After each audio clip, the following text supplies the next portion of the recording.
Hi, this is Stephen Pearcy, the Rat Bastard, preparing to smash. You're listening to Backstage Access.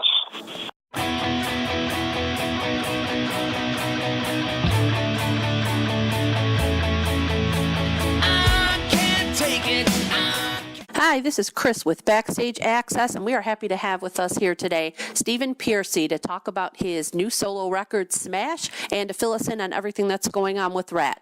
Well, thank you for taking the time to talk with us here at Backstage Access today. We really do appreciate it. You're welcome. Let's talk about the upcoming solo record, Smash. Now, it's been a while since Under My Skin. How did this new album come together?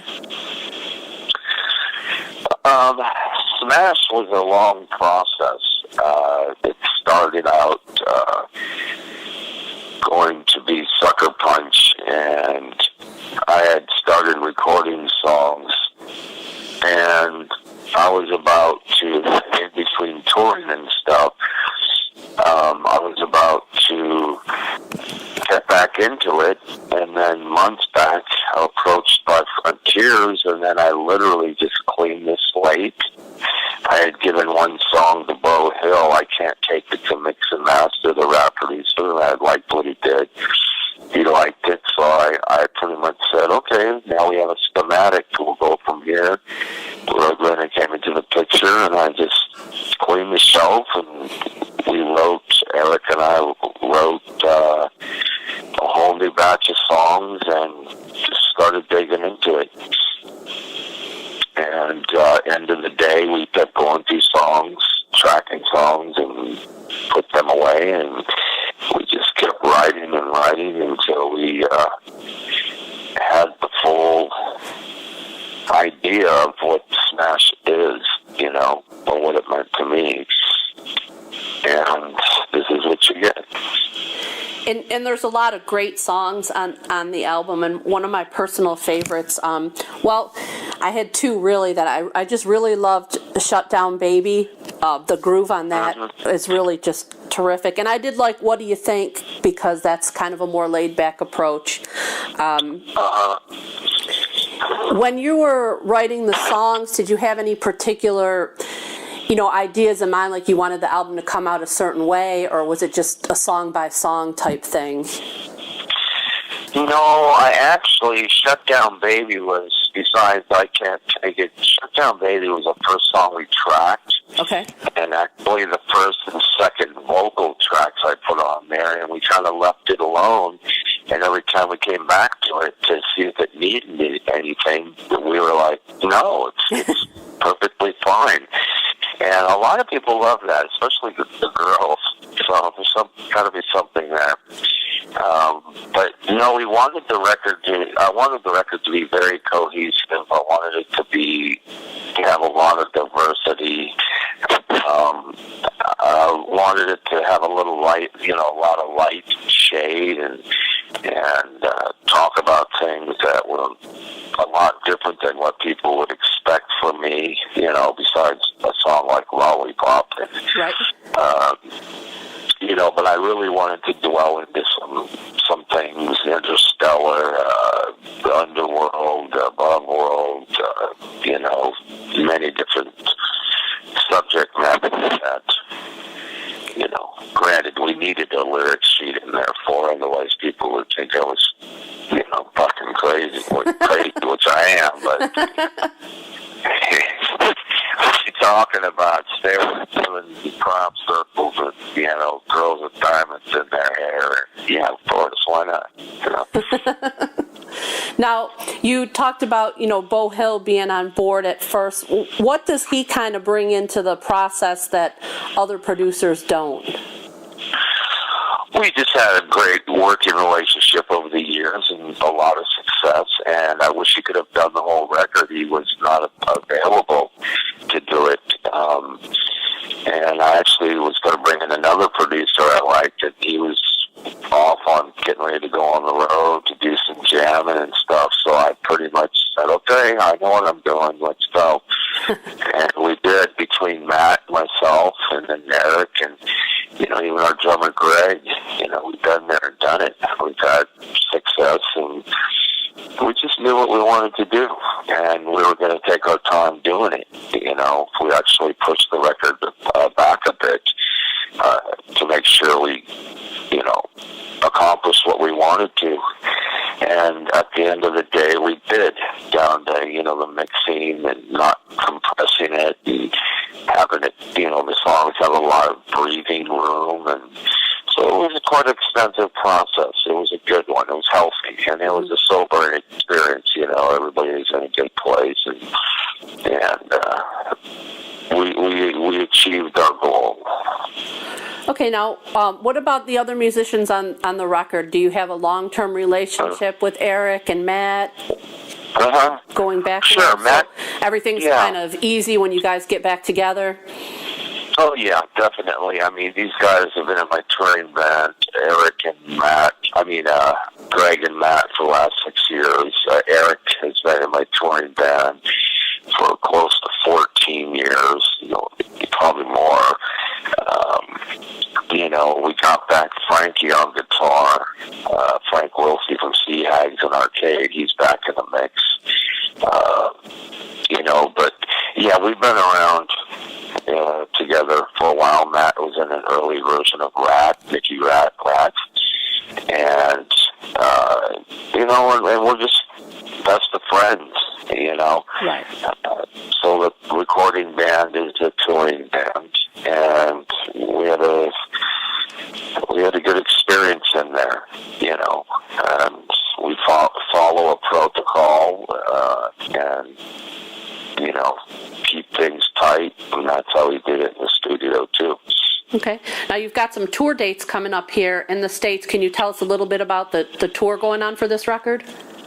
Yeah, it starts in February, probably end up in July, and maybe do some shows a little later since, we've got the Rat thing gearing up too.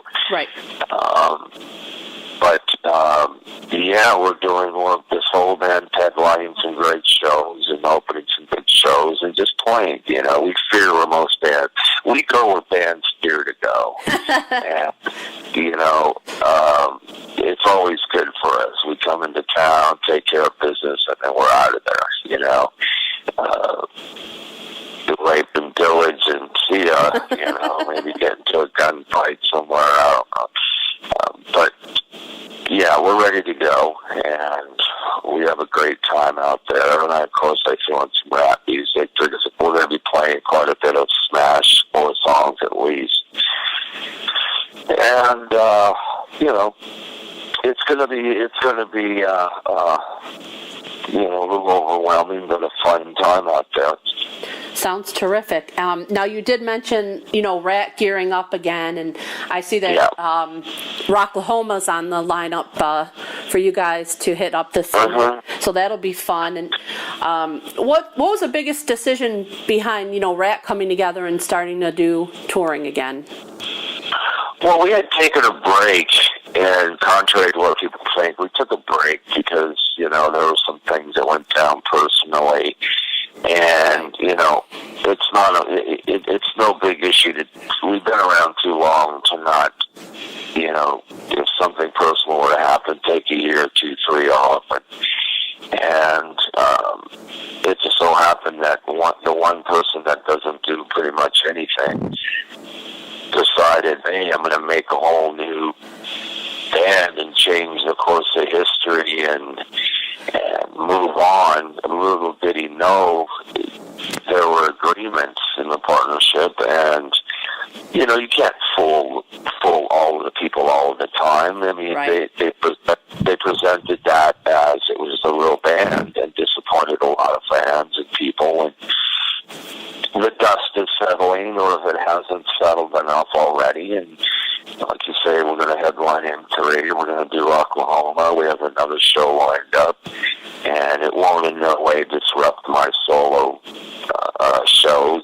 Okay. So, and we've already demoed up a couple songs, Warren and I, so, no rest for the wicked for me, it just has to be done right. So we got rid of the cancer, and we feel good, and we're going to see what happens, Cool. Now, like you said, with all the, the legal disputes and everything that had been going on, has there been a final decision yet, or will you expect that that's coming soon? And is that in any way going to affect these Ratt dates that are on the calendar? Of course not. No, the judgment was ruled, stating what it stated, and we just have to go in there and take care of some business. Okay. Within the next couple of weeks, and then it's all said and done. Then we can move on peacefully, and this other person can crawl back in the hole, and we'll keep moving on, Okay, that sounds great. So I hope everything gets taken care of quickly for you with that. Sure. Now, I know that you've been involved with a lot of other things besides your solo projects and besides Ratt. So tell us a little bit about this entrepreneur project with your mic holder, the mic knuckles. How did you come up with that concept, and where is that standing right now? Yeah, mic knuckles. Yeah, it was something a friend of mine, I had him design something for me that I created, and it's brilliant. It's a holder that you don't necessarily have to hold the mic, and it's actually a defense mechanism too. And it's just something that I do. If I get an idea, I'll see it through, and I still want to get into sponsoring the race cars, and I develop and write with other bands too. Hence Sure. my solo, my independent label, and I write for TV when the opportunity arises, or something for a movie, and that's another thing I'm trying to, further on down the line. But I have to be in a situation where I'm not interrupted by shows and records and Right. things like that. So it has to be the right timing for a lot of these things, Right. Now, But they happen. You mentioned the racing, and I know you've been involved Yeah. with NHRA stuff before and sponsorships. Now, I am here in Charlotte, North Carolina, so I do have to ask this, or anybody I know who's into the racing will kill me for not asking. What is the possibility, ever consider Ratt performing at a racing event, like an NHRA event? Well, I've tried you don't even know how many years I've tried, but it's the same thing, It was way family oriented with what's his name at the helm to Right. do some performances at the races, and it's such a hard nut to crack, Right. But I don't give up. I've been trying to do this for 20 years now. Well, we would love to see that if that ever comes to fruition, for sure. You have a nice track out there. Absolutely, yes, we do. So we'd love to see Ratt come out and rock the track before the cars get on there. Sure, yeah. There's stages all over the place there, and I've put my music in NHRA drag racing for years, and it's even better when I have a car out there. So we'll see what happens soon enough. I don't give up that easy. Good. Now, I also heard rumors a new book might be in the works. Is that true, or? Yes. Okay, great. That is fact. I will start working on that at the end of the year, and it should be available. I'm actually working on two, a coffee table photo book, and then I'm working on a new book, yeah. Okay. So like another memoir type book as a follow-up, or? No, this is going to be quite different. There won't be so much of, I don't know if you know what the 3 Ps are, but it's something Robert and I created years ago. There will be less of the 2s and more of the 1 P, Okay, fair enough. Well, thank you so much. What it actually is pussy party and paycheck. Well, okay, so we're going to concentrate on one instead. Yeah, there'll be a little less of the party and the girls and more of the business and other things that I didn't mention in the other book. I mean, it would take 10 books just to do 1 year of touring. Sure. Well, Smash it's an awesome album, and I hope that we get a chance to check it out on tour. And of course, we'll look forward to Ratt at some of those big festivals as well. Yeah, soon enough. It's happening. Well, thank you so much for taking the time to talk with us today. Again, we do hope everything goes well with the new record and the tour, and hope to see you out there. I appreciate it. Thank you so much. Take it, wishing I